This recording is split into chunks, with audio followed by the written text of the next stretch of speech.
what is up? We are Wrestling Maniacs out there worldwide. I'm the host with the most, the best one, Donnie here, back with a brand new episode of Hot Takes, usually every Sunday. I give you guys my hot takes in the wrestling scene. And of course, this episode we are going to be talking about my overall thoughts on Extreme Rules and, of course, the return of Bray friggin' Wyatt. But before we get into that, if you're not a We Are Wrestling Maniac yet already and you're not a part of the thousands of subscribers, the best way to support us is by hitting that subscribe button now, turning on the post notifications.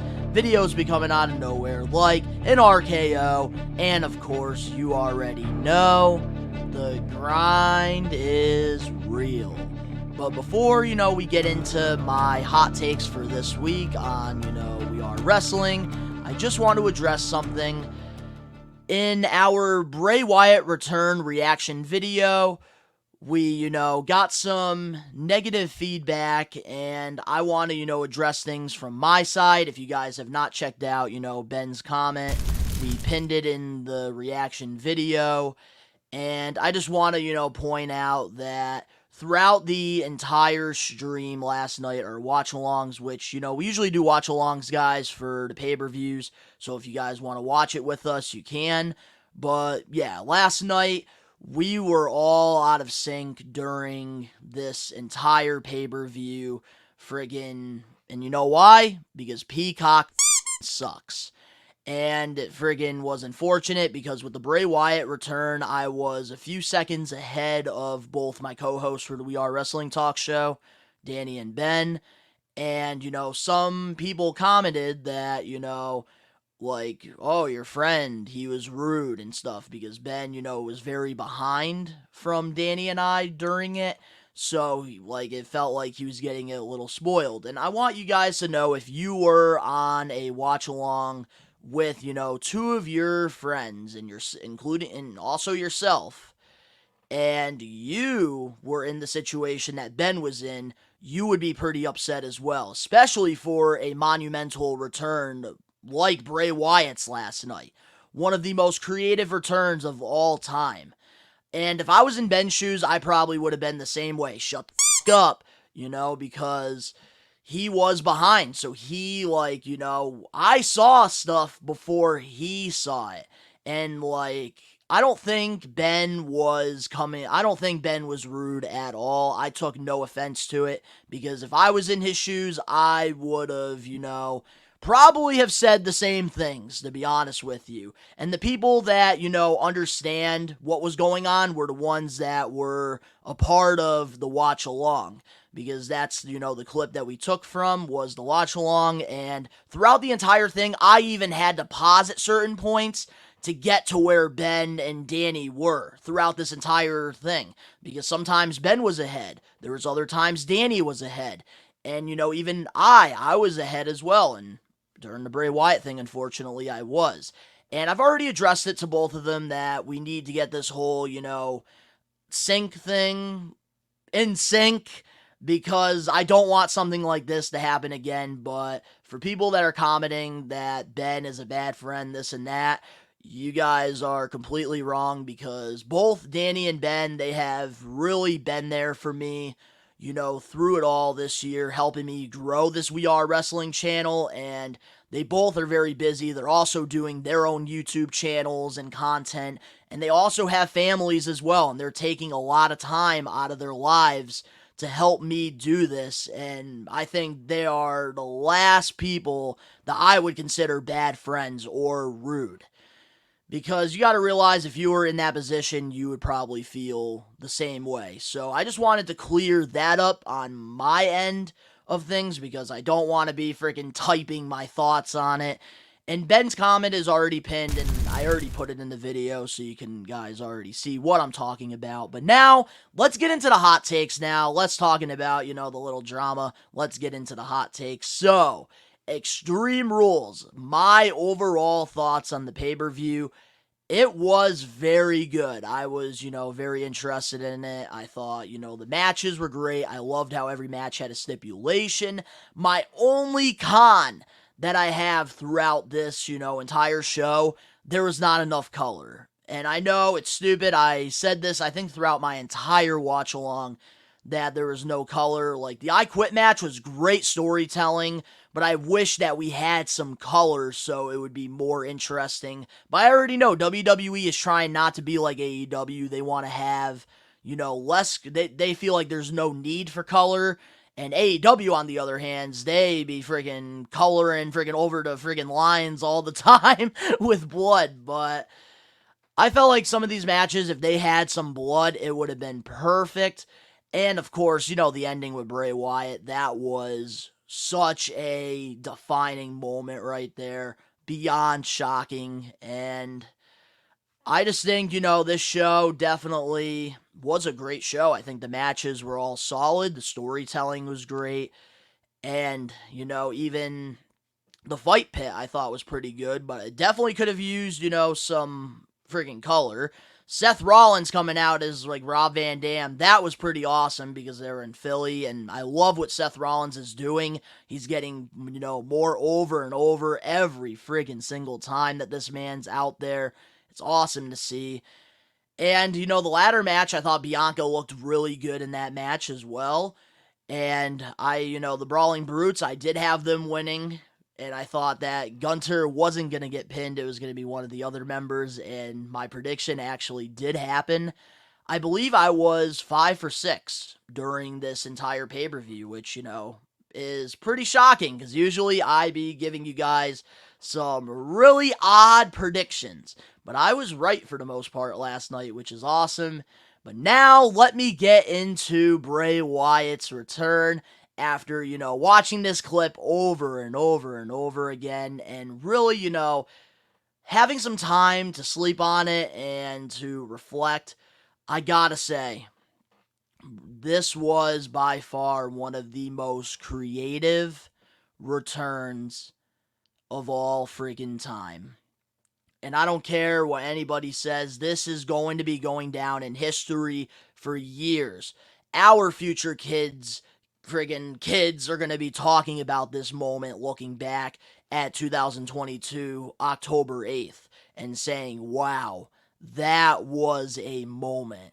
And that is exactly what Triple H and Bray Wyatt had in store for us. And man, I think Ben even said it best on the watch along. Us wrestling fans do not deserve that. For being like, we always criticize and we always bitch and moan about everything when it comes to wrestling. And we did not deserve that moment, but we got that moment. And I gotta say, it was amazing to see all, the Fireflies come to life. Each of the characters that were in the Firefly Funhouse come to life. And there's, speculation that there could be, some members now that are going to be a part of, Wyatt's cult, which is very interesting because we did not get a lot of information. We got, a nice presentation, but no explanation yet. And that is why it's crazy that we have to sit through all day today and all day tomorrow until 8 o'clock on USA to find out what the hell is going on. And I'm sure we're not even going to get all the answers on Raw because Wyatt is so good at friggin' pulling the strings and having us really intrigued. Because let me tell you, when my co-host on the We Are Wrestling Talk Show, Danny, was very, very obsessed. He really thought that the friggin' hockey friggin' mascot was a part of this somehow, some way. That's how crazy friggin' this whole QR code and this Bray Wyatt return has had people. Because it definitely, caught people in the rabbit hole. And for me, I just wanted to, because I know I criticized the QR codes and, according to you guys, I don't understand what's going on here. And that's fair. For me, I just thought that the QR code stuff was stupid, besides the microphone one, because I thought the microphone one, that was kind of creative, not even gonna lie. But for Bray Wyatt's return, I just wanted it to be exactly what it was last night, just not like where people already knew the White Rabbit was Bray Wyatt. That's the only thing that I did not like. I wanted it to be more of a surprise because Bray Wyatt is such a low-key guy where he doesn't go on social media or go to reporters or tell people his business. He keeps it all to himself, and that is what's missing in professional wrestling and sports entertainment, is that surprise nostalgia. And I think with more surprise nostalgia, that right there, everything that happened, even though it was perfect, it would have been even more perfect if it was a surprise. And maybe I am wrong, maybe. Maybe I'm right. Who the hell knows? I really honestly don't know. Maybe I, took the QR codes for granted. But let me just say this, now that Bray Wyatt is actually back and that presentation happened last night, I am fully invested, more excited about Bray Wyatt than I've ever been, because with the Firefly Funhouse, I did enjoy The Fiend for a little bit, but then when they were overbooking him, I started not really enjoying him as much. The Eater of Worlds Bray Wyatt, I really liked a lot. Just wish he won more matches.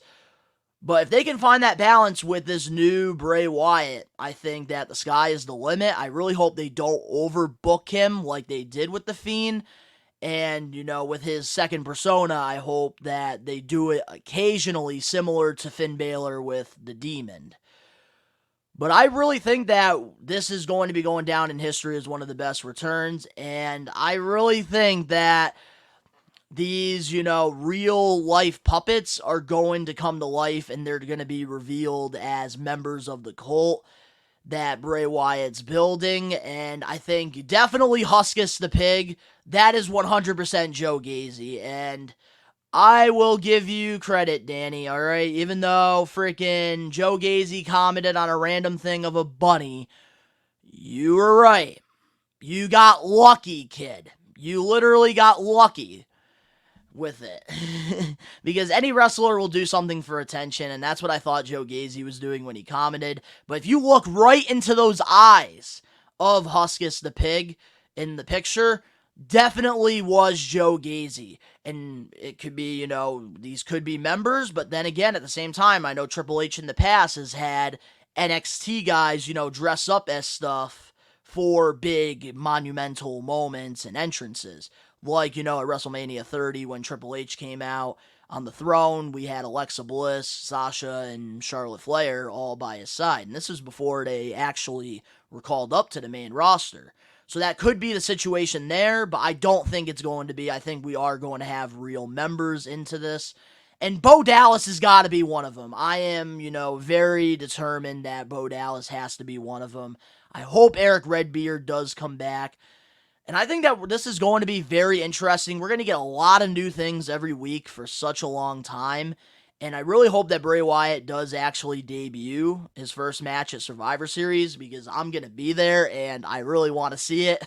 But I think overall, this Extreme Rules will definitely go down in history. I think Triple H did a phenomenal job. And I hope that going forward with these pay-per-views, we get more things like this, where like Extreme Rules, it was all Extreme Rules.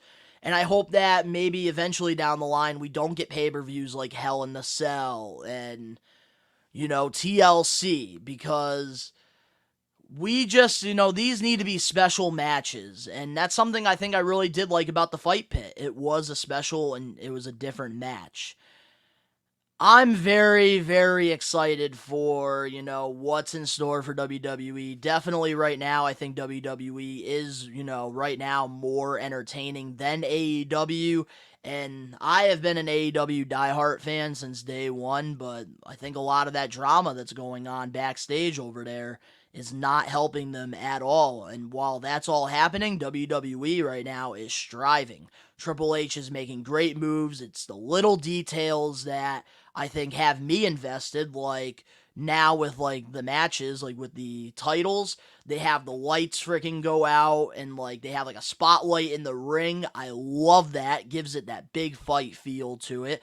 These factions that are coming back, like Imperium and, Hit Row, and now even, Santos's group as well.